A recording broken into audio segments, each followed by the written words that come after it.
నమస్తే, నేను Naresh. Welcome to Raj news. Disha నిందితులది బూటకపు ఎన్కౌంటర్ అని సిర్పూర్కర్ కమిషన్ తేల్చి చెప్పింది. సిర్పూర్కర్ కమిషన్ నివేదికలో ఎన్నో విషయాలను వెల్లడించింది. 387 పేజీలతో కమిషన్ నివేదికను సుప్రీంకోర్టుకు సమర్పించింది.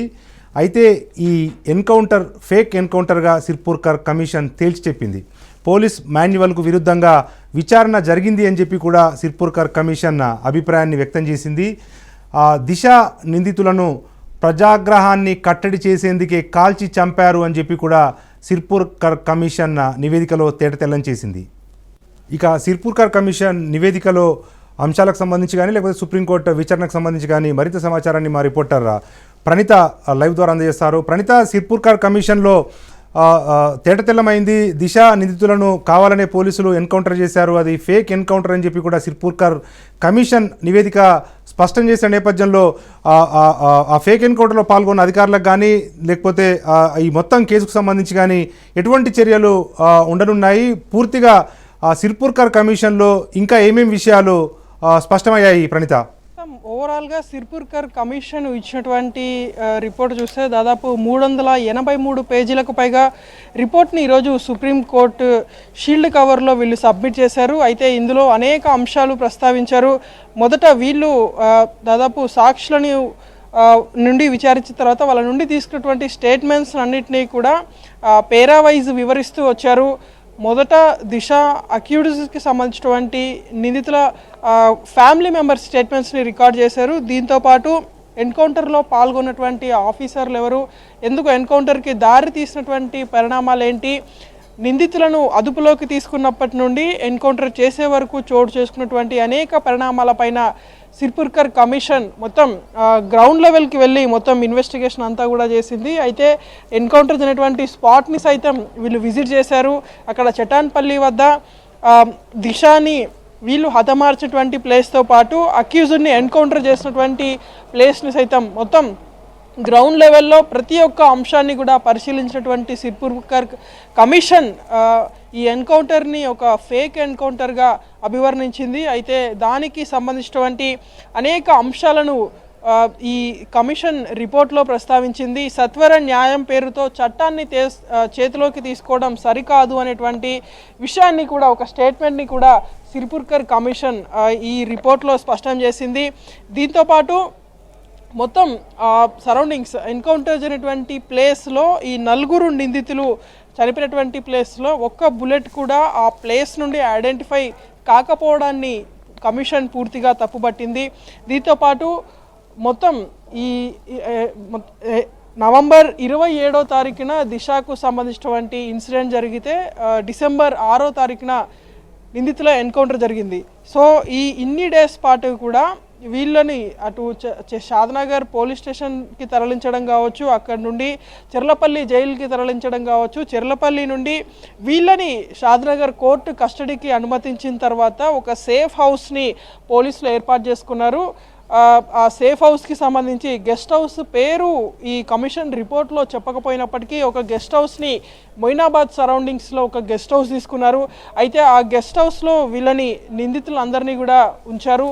కస్టడీ పేరుతో వీళ్ళ నుండి కొన్ని సమాచారాన్ని రాబట్టేందుకు 10 రోజుల పాటు కస్టడీకి అడిగితే కోర్టు కూడా దాన్ని గ్రాంట్ చేస్తూ వీళ్ళని కస్టడీకి పంపించింది. అయితే షాద్నగర్ నుండి నేరుగా నిందితులను చెర్లపల్లి జైలుకి తరలించి చెర్లపల్లి జైలు నుండి డిసెంబర్ 2, 2019 నాడున వీళ్ళకి కోర్టు కస్టడీ ఇవ్వడంతో అదే రోజు రాత్రి ఒక ఫామ్ హౌస్కి, ఒక గెస్ట్ హౌస్కి వీళ్ళని తీసుకెళ్లారు. అయితే ఆ గెస్ట్ హౌస్కి సంబంధించినటువంటి మేనేజర్ అనిల్ కుమార్ అనేటువంటి మేనేజర్ని సైతం సిర్పూర్కర్ కమిషన్ విచారించింది. అయితే అనిల్ కుమార్ చెప్పినటువంటి వివరాల ప్రకారం చూస్తే సాధారణంగా ఎవరన్నా గెస్ట్ హౌస్ని ఎప్పుడన్నా బుక్ చేసుకుంటే ఖచ్చితంగా ఒక రెంటల్ అనేటువంటిది చెల్లించాల్సి ఉంటుంది. కానీ ఇక్కడ పోలీసులు దాదాపు ఒక వీళ్ళని ఇన్ని డేస్ పాటు అక్కడ ఉంచినప్పటికీ ఎటువంటి రెంటల్ డీడ్ కూడా తమకి ఇవ్వలేదు అనేటువంటి అంశాన్ని అనిల్ కుమార్ కూడా సిర్పూర్కర్ కమిషన్కి అదే విషయాన్ని చెప్పుకొచ్చారు. అయితే ఎన్కౌంటర్ డిసెంబర్ 6వ తారీఖున జరిగితే డిసెంబర్ 5వ తారీఖున అర్ధరాత్రి 12 గంటలకి వీళ్ళని హుటాహుటిన అక్కడ నుండి తీసుకెళ్లారు అనేటువంటి అంశాన్ని మాత్రమే అనిల్ కుమార్ కమిషన్ ముందు చెప్పారు. సో అప్పటి వరకు వాళ్ళు స్టే చేసినందుకు ఎటువంటి రెంటల్స్ని కూడా వాళ్ళు అప్పుడు పే చేయలేదు. సాధారణంగా ఎవరైనా గెస్ట్ హౌస్ తీసుకుంటే ఖచ్చితంగా దాన్ని పే చేసిన తర్వాతనే బయటికి వెళ్తారు.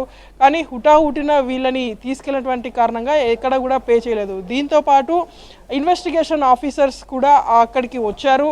కానీ ఇన్వెస్టిగేషన్ రిపోర్ట్లో కేవలం ఒక తూతూ మంత్రంగా డీటెయిల్స్ పొందపరిచారు అనేటువంటి అంశాన్ని ఈ రిపోర్ట్లో కమిషన్ పేర్కొన్నది. ప్రధానంగా అక్కడికి ఆ సేఫ్ హౌస్కి వచ్చినటువంటి అధికారులు నలుగురు నిందితులను కూడా కేవలం వీళ్ళ ఫ్యామిలీకి సంబంధించినటువంటి డీటెయిల్స్ని అట్లాగే వీళ్ళకి సంబంధించినటువంటి ఫోన్ నంబర్స్ని మాత్రమే తీసుకున్నారు. కానీ వీరికి సంబంధించినటువంటి పాత హిస్టరీ పైన ఇన్వెస్టిగేషన్ చేస్తున్నామని చెప్పేసి హెడ్లైన్ పెట్టినప్పటికీ ఆ కోణంలో ఎక్కడ కూడా వారిని విచారించలేదు. కేవలం వీళ్ళ ఫ్యామిలీ మెంబర్స్కి సంబంధించినటువంటి డీటెయిల్స్ని మాత్రమే తీసుకొని ఒక తూతురు మంత్రం రిపోర్ట్ సబ్మిట్ చేశారు అనేటువంటిది కూడా సిర్పూర్కర్ కమిషన్ ఈ రిపోర్ట్లో ప్రస్తావించింది. దీంతోపాటు రాష్ట్ర ప్రభుత్వం ఏర్పాటు చేసినటువంటి సిట్ రిపోర్ట్ పైన కూడా సిర్పూర్కర్ కమిషన్ అసంతృప్తి వ్యక్తం చేసింది. రాష్ట్ర ప్రభుత్వం ఈ సిర్పూర్కర్ కమిషన్ కంటే ముందు కూడా రాష్ట్ర ప్రభుత్వం ఒక స్పెషల్ ఇన్వెస్టిగేషన్ టీంని ఏర్పాటు చేసింది.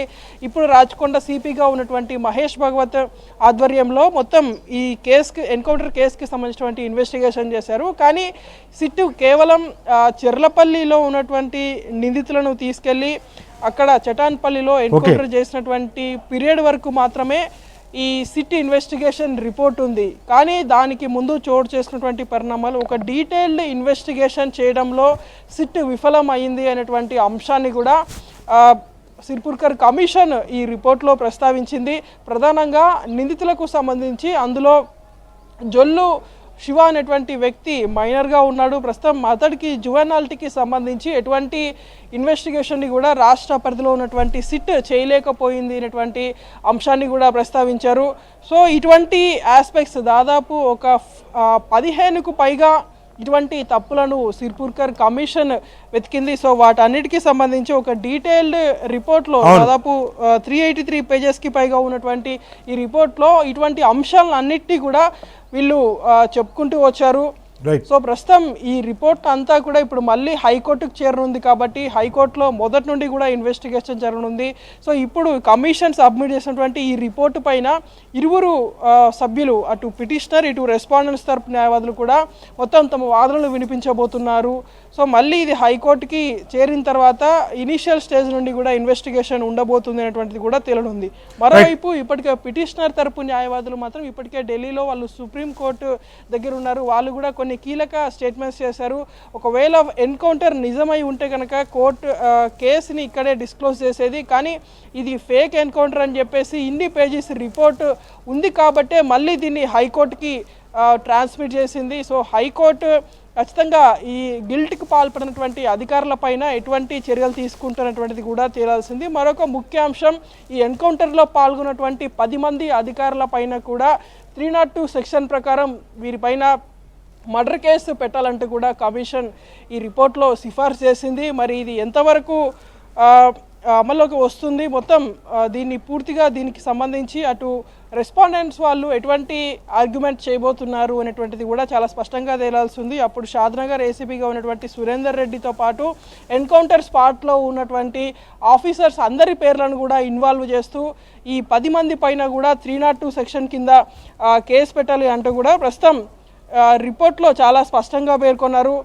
సో ప్రస్తుతం ఈ రిపోర్ట్ అన్నిటికీ కూడా సంబంధించి తెలంగాణ హైకోర్టులో దీనికి సంబంధించినటువంటి ఆర్గ్యుమెంట్స్ ఉండబోతున్నాయటువంటిది కూడా చూడాల్సి ఉంది. ప్రణీత, అయితే ఇదే నివేదికలో మీరు చెప్తున్న పాయింట్లతో పాటుగా మరికొన్ని పాయింట్లు కూడా ఉన్నాయి. ప్రధానంగా ఈ సత్వర న్యాయం పేరుతో చట్టాన్ని చేతుల్లోకి తీసుకోవడం సరికాదు, ఇది కూడా మూకదాడుల వంటిదే అని చెప్పి నివేదికలో 16 సిఫార్సులను కూడా సిర్పూర్కర్ కమిషన్ స్పష్టం చేసింది. దాంతోపాటు 10 మంది తెలంగాణ పోలీసులపై 302 కేసు పెట్టాలి. 10 మంది పోలీసు అధికారులు ఈ ఎన్కౌంటర్ ఘటన స్పాట్లో ఉన్నారు, ఈ ఎన్కౌంటర్లో ప్రత్యక్షంగా పాల్గొన్నారు.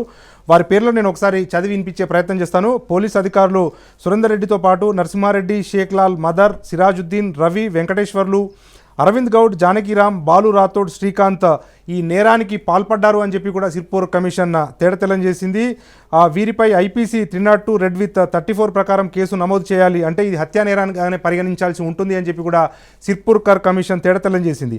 అయితే ఈ దిశ అత్యాచార ఘటనకు సంబంధించి అనుమానిత నిందితులను హతమార్చారన్న ఉద్దేశంతోనే ఆ నిందితులను హతమార్చాలి, ప్రజాగ్రహాన్ని చల్లార్చాలన్న ఉద్దేశంతోనే చట్టబద్ధంగా కాకుండా ఫేక్ ఎన్కౌంటర్లో అనుమానిత నిందితులను హతమార్చారు అని చెప్పి కూడా హతమార్చే ఉద్దేశంతోనే కాల్పులు జరిపారు. ఆ కాల్పుల్లో ఆ 4 నిందితులు మరణించారు అని చెప్పి కూడా సిర్పూర్కర్ కమిషన్ తేటతెల్లం చేసింది. అంటే ఒకటో రెండో కాదు, మొత్తం విచారణకు సంబంధించి ఇంతవరకు మీరు డీటెయిల్గా ఎక్స్ప్లెయిన్ చేశారు. అంటే ఈ పోలీస్ విచారణలో డొల్లతనం ఎక్కడ ఉంది, పోలీస్ విచారణలో ఉన్న మొత్తం లోపాలను సైతం సిర్పూర్కర్ కమిషన్ స్పష్టం చేసింది. దాంతోపాటు ప్రధానంగా ప్రజాగ్రహాన్ని చల్లబరిచేందుకే ఈ ఫేక్ ఎన్కౌంటర్లో ఈ నిందితులను హతమార్చే ఉద్దేశంతోనే కాల్పులు జరిపారు, ఇది కూడా ఒక మూకదాడి లాంటిదే అని చెప్పి కూడా సిర్పూర్కర్ కమిషన్ సంచలన విషయాలను వాస్తవాలను వెల్లడించిన నేపథ్యంలో ఇది మొత్తము పోలీస్ శాఖకే ఒక మాయని మచ్చగా మిగిలిపోయే అవకాశం ఉంది. ఎందుకంటే అల్లాటప్పక కాదు, ఏకంగా సుప్రీంకోర్టు నియమించిన ఒక జస్టిస్ కమిషనే ఈ రకంగా 387 పేజీల నివేదికలో మొత్తం పోలీసులకు సంబంధించి తెలంగాణ యావత్ పోలీస్ వ్యవస్థ చేసిన తప్పిదాలను, ఈ ఫేక్ ఎన్కౌంటర్ అని చెప్పి కూడా సిర్పూర్ కమిషన్ ఒక నివేదికలో వెల్లడించిన నేపథ్యంలో మొత్తం పోలీస్ వ్యవస్థకి ఇది ఒక మాయని మచ్చగా మిగిలిపోయే అవకాశాలు లేవా ప్రణీత? భవిష్యత్తులో అసలు ఏం జరగబోతుంది? నిజంగా మీరన్నట్టుగా ఈ సిర్పూర్కర్ కమిషన్ నివేదిక పై హైకోర్టు విచారణ చేస్తున్న నేపథ్యంలో ఈ జస్టిస్ కమిషన్ తేటతెల్లం చేసింది ఇది ఫేక్ ఎన్కౌంటర్ అని చెప్పి, ఏం జరగబోతుంది?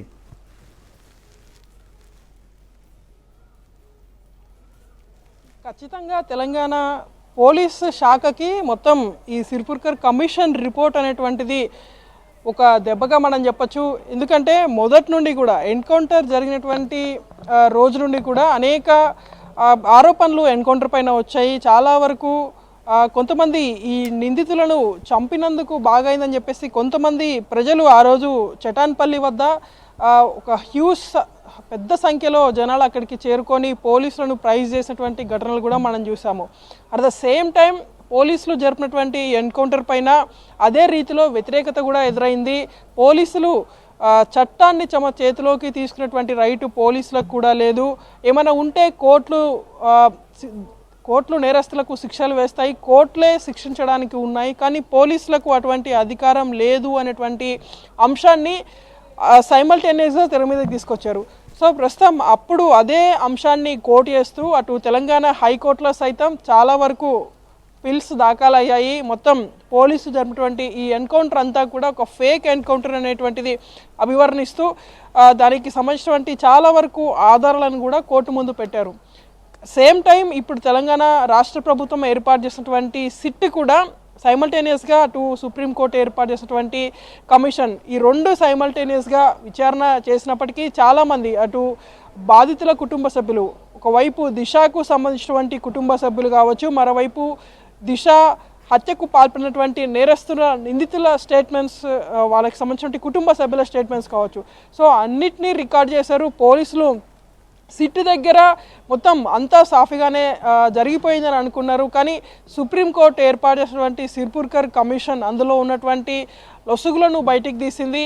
ఇన్డెప్త్గా ప్రతి ఒక్క అంశాన్ని కూడా సిర్పూర్కర్ కమిషన్ బయటికి తీసింది. అటు పోలీస్ శాఖ అంటే ఎన్కౌంటర్లో పాల్గొన్నటువంటి పోలీసుల పాత్రనే కాదు, అరెస్ట్ చేసినటువంటి పోలీసుల నుండి మొదలుకొని చెర్లపల్లిలో ఈ అక్యూజ్డ్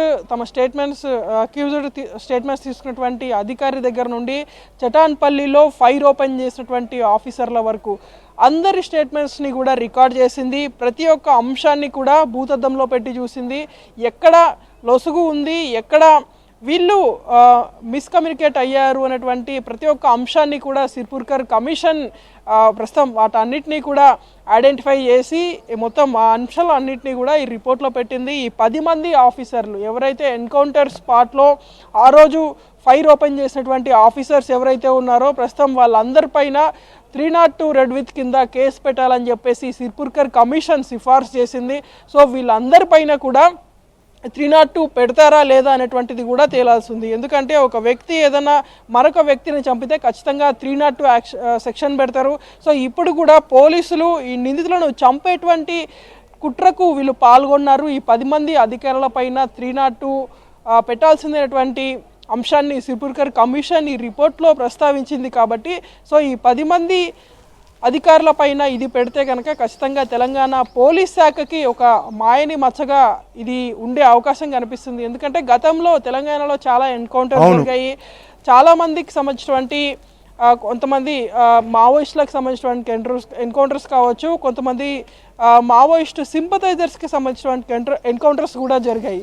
కానీ అటువంటి చోట్లలో కాస్త జెన్యూనిటీ కనిపించిన ఈ కేసులో మాత్రం ఖచ్చితంగా ఇది బూటకపు ఎన్కౌంటర్ అనేటువంటి దానికి సంబంధించి అనేక ఆధారాలను ఈరోజు సిర్పుర్కర్ కమిషన్ ఈ రిపోర్ట్లో ప్రస్తావించింది. ఒక్కొక్క ఆధారాన్ని కూడా చాలా క్లియర్ కట్గా దానికి సంబంధించినటువంటి వివరణ ఇస్తూ సంబంధిత అధికారుల పైన చర్యలు తీసుకోవాల్సిందే అనేటువంటి అంశాన్ని కూడా కోట్ చేసింది. కాబట్టి తదుపరి ఎట్లా వీరికి సంబంధించినటువంటి శిక్ష పడబోతుంది అనేటువంటిది కూడా చూడాల్సింది.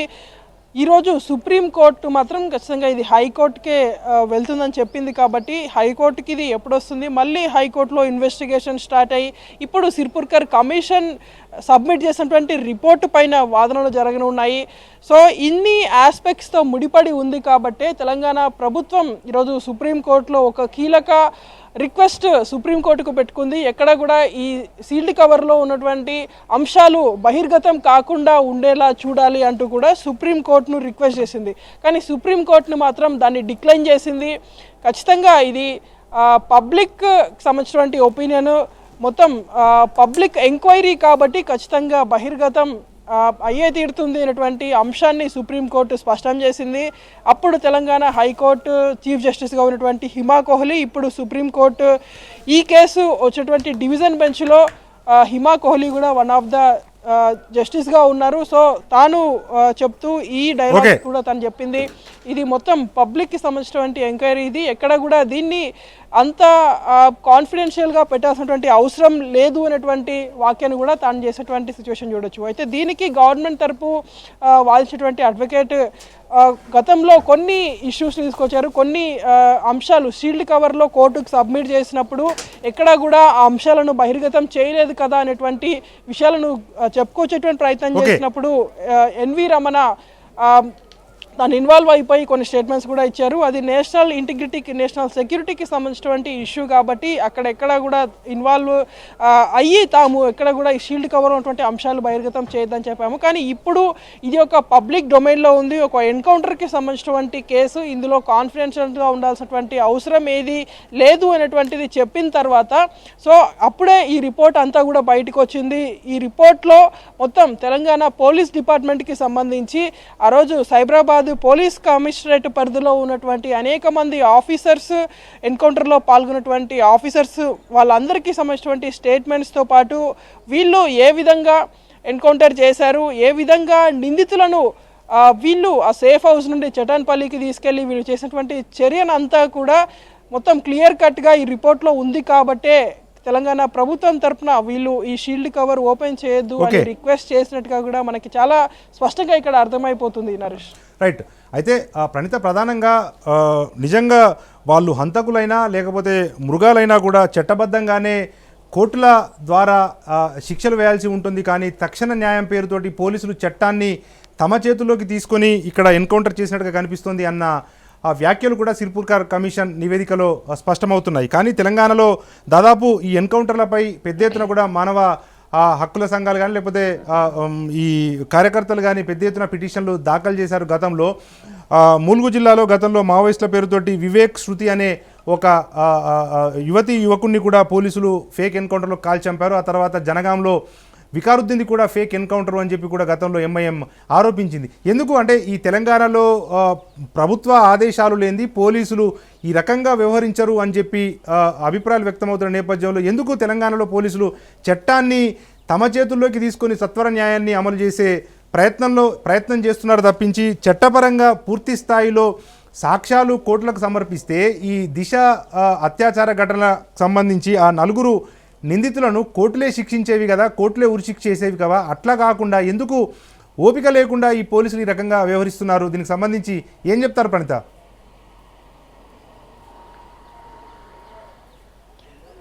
అయితే దీనికి పలు రకాల కారణాలు వినిపిస్తున్నాయి. ఎందుకంటే గతంలో ఉమ్మడి ఆంధ్రప్రదేశ్ ఉన్నప్పుడు అప్పటి ప్రభుత్వ నాయకులు చేసినటువంటి కొన్ని స్టేట్మెంట్స్ కూడా ఇందుకు కారణం కావచ్చు. అప్పటి నాయకులు తెలంగాణ వస్తే నక్సలిజం పెరుగుతుంది, మావోయిజం పెరుగుతుంది అనేటువంటి చాలా వరకు స్టేట్మెంట్స్ ఇచ్చారు. అయితే తెలంగాణ రాష్ట్రం ఏర్పడిన తర్వాత కొన్ని చోట్ల అడపాదడపా అటువంటి ఇన్సిడెంట్స్, అటు మావోయిస్ట్ సింపథైజర్స్ పలానా చోట ఉన్నారనో వాళ్ళు మావోయిజం వైపు వెళ్తున్నారని తెలుసుకున్నటువంటి సంఘటనల్లో కొన్ని ఒక 2-3 ఎన్కౌంటర్స్ తెలంగాణలో జరిగాయి. అటు నల్గొండలో విద్యాసాగర్ శృతికి సంబంధించినటువంటి ఎన్కౌంటర్ కావచ్చు. అయితే ప్రస్తుతం ఆ ఎన్కౌంటర్స్ కూడా ఒక బూటకపు ఎన్కౌంటర్స్గానే గతంలో అటు పౌర హక్కుల సంఘాలు కూడా అభివర్ణించాయి. అయితే దీనికి ప్రధాన కారణం అటు తెలంగాణలో ఎక్కడ కూడా క్రైమ్ అనేటువంటిది జరగకుండా చూస్తాము. ఎక్కడ కూడా నేరస్తులు ఎక్కువ స్థాయిలో వాళ్ళ సామ్రాజ్యాన్ని విస్తరించకుండా ఎక్కడికక్కడ అడ్డుకట్టు వేస్తున్నాం అని చెప్పేందుకే ఈ ఎన్కౌంటర్స్ చేసి పోలీసులు తమ పేరుని ఈ విధంగా నిలబెట్టుకుంటున్నారా అనేటువంటి ప్రశ్నలు కూడా తెర మీదకి వస్తున్నాయి. గతంలో వికారుద్దీన్కి సంబంధించినటువంటి ఎన్కౌంటర్లో కూడా మనం చూసాము. అటు వరంగల్ జైలు నుండి తరలిసినటువంటి తరుణంలో వికారుద్దీన్ ఎన్కౌంటర్లో సైతం అనేక ప్రశ్నలు ఉత్పన్నమయ్యాయి. అప్పుడు కూడా పోలీసులు ఒక స్టోరీని చెప్పారు. అయితే గతంలో అటు వికారుద్దీన్కి సంబంధించి అప్పుడు రీసెస్కి వెళ్తున్నటువంటి టైంలో అతడు పోలీసుల పైన తిరగబడ్డాడు. ఆ తరుణంలోనే కాల్పులు జరిపామని చెప్పేసి అప్పుడు వికారుద్దీన్కి సంబంధించినటువంటి ఎన్కౌంటర్లో కూడా చెప్పాడు. సో ఇలా ఒక రిపీటెడ్ ఇన్సిడెంట్స్ తర్వాత ఎట్టకేలకు ఈ దిశ ఎన్కౌంటర్తో ఇప్పుడు తెలంగాణ పోలీస్ డిపార్ట్మెంట్ అందరికీ కూడా సంబంధించి ఇప్పుడు సిర్పూర్కర్ కమిషన్ ఇచ్చేటువంటి రిపోర్టుతో అయినా సరే ఇక మీదట తెలంగాణలో ఇటువంటి ఎన్కౌంటర్స్కి చెక్ పడుతుందా, ఒకవేళ నిజంగానే ఇప్పుడు ఈ ఎన్కౌంటర్లో పాల్గొన్నటువంటి ఆఫీసర్స్కి నిజంగానే శిక్ష పడితే ఇక మీదట ఎన్కౌంటర్ చేయడానికి ఎవరైనా ఆఫీసర్స్ ముందుకు వస్తారా అనేటువంటిది కూడా ఇంకా ఒక చర్చగా అయితే మారబోతుంది. సో ప్రస్తుతం ఇప్పుడు సిర్పూర్కర్ కమిషన్ సిఫార్సు మేరకు మొత్తం ఈ 10 మంది ఆఫీసర్లు ఎవరైతే ఉంటారో వీళ్ళకి శిక్ష పడుతుందా లేదా అనేటువంటిది కూడా తేలాల్సి ఉంది. నరేష్, రైట్. ప్రణీత, చివరిగా క్లుప్తంగా చెప్పండి, ఈ నిందితులకు సంబంధించి పిటిషన్ దాఖలు చేశారు కదా, వాళ్ళ కౌన్సిల్ కానీ లేకపోతే బాధిత కుటుంబ సభ్యులు కానీ ఈ సిర్పూర్కర్ కమిషన్ నివేదిక బయటకు వచ్చిన తర్వాత ఏమైనా స్పందించారా? వాళ్ళ ఫీలింగ్స్ ఏంటి? ప్రణీత, ఏమైనా సమాచారం ఉందా? అయితే ఈ పిటిషన్ దాఖలు చేసినటువంటి అడ్వకేట్లు మాత్రం ఇప్పటికే సుప్రీంకోర్టులో వాళ్ళు అటెండ్ అయ్యారు ఈరోజు. సో వాళ్ళు కూడా ఒకటే చెప్తున్నారు, ఈ సిర్పూర్కర్ కమిషన్ రిపోర్ట్ పూర్తిగా జెన్యూన్ రిపోర్ట్. ఇది ఒకవేళ ఎన్కౌంటర్ కనుక తగినటువంటిదే అయితే ఖచ్చితంగా కేసు అక్కడనే సుప్రీంకోర్టులో డిస్క్లోజ్ అయి ఉండేది. కానీ ఇది పూర్తిగా ఒక ఫేక్ ఎన్కౌంటర్ అని చెప్పేసి సుప్రీంకోర్టు రిపోర్ట్లో చాలా స్పష్టంగా ఉంది. కాబట్టి దీన్ని యాక్షన్ తీసుకోవాల్సినటువంటి బాధ్యత హైకోర్టుకి ఇచ్చారు. సో హైకోర్టుకి మొత్తం ఈ సుప్రీంకోర్టు ఇచ్చినటువంటి నివేదిక ట్రాన్స్మిట్ చేసినప్పుడే తమకి సక్సెస్ లభించింది. తెలంగాణ హైకోర్టుకి రిపోర్టు సబ్మిట్ అయ్యిందంటేనే మొత్తం రాష్ట్ర ప్రభుత్వం అక్కడ ఉన్నటువంటి అధికారుల పైన ఖచ్చితంగా చర్యలు తీసుకోవాల్సిందిగానే హైకోర్టు అభిప్రాయపడబోతుంది అనేటువంటి అంశాన్ని కూడా చేర్చారు. కాబట్టి మొత్తం తెలంగాణ హైకోర్టు ఏం చెప్పబోతుంది అనేటువంటిది కూడా చూడాల్సి ఉంది. Naresh, right, thank you.